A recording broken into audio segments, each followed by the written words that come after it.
This is the lockpicking software engineer, and what I have for you today is this 50mm Marksman branded padlock that I found a couple of weekends ago while I was doing some gardening. It was in my garden shed collecting both rust and dirt, so in the meantime I've been giving him a bit of a clean up just so that I don't get my hands dirty. It has a laminated steel construction with a 4-pin brass core and a 9mm shackle, spring-loaded. And the shackle has two triangular cutouts for the locking lugs to press into, and being triangular in shape, what that indicates is that the locking lugs use a spring-loaded mechanism as opposed to a ball bearing system.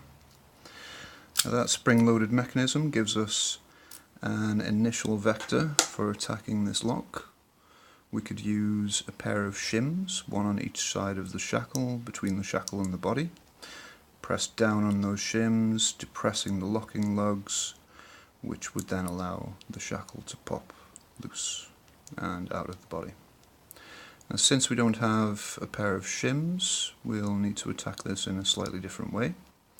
We will press upwards on the shackle, and while we're pressing upwards we will strike the shackle repeatedly, transferring some kinetic energy into the springs via the lugs, and each time we strike it, that will compress those springs a little bit until eventually the lock pops open.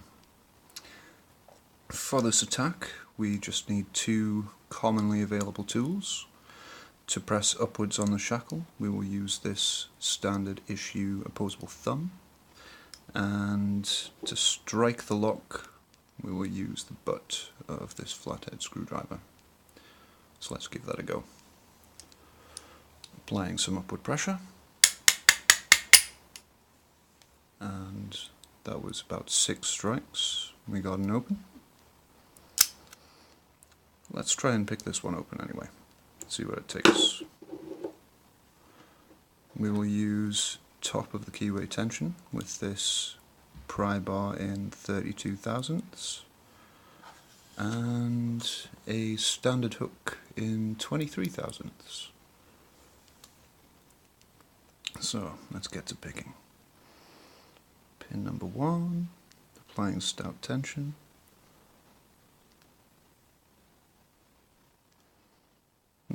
Nothing seems to be moving on 1. Oh, yep, got to click out of 1. Moving on to 2.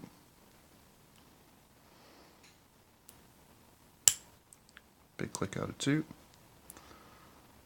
And a click out of 3 gets him open.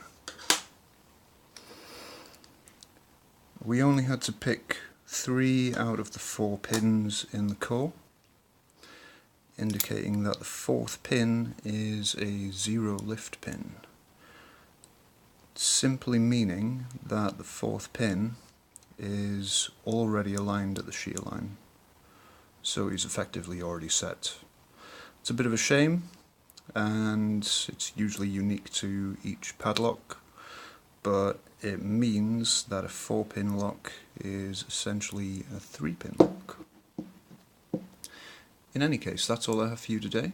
Thanks for watching, and have a nice day.